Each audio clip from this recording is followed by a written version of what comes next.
கதிரவேலு சண்முகம் குவதாசன் ஆகிய நான் இலங்கை ஜனநாயக சோசலிச குடியரசின்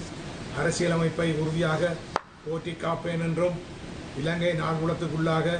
தனியரசொன்று ஸ்தாபிக்கப்படுவதற்கு நேரடியாகவோ மறைமுகமாகவோ அல்லது இலங்கையிலோ அல்லது இலங்கைக்கு வெளியிலோ ஆதரவு அளிக்கவோ ஆக்கமளிக்கவோ ஊக்குவிப்பு அளிக்கவோ நிதியுதவி அளிக்கவோ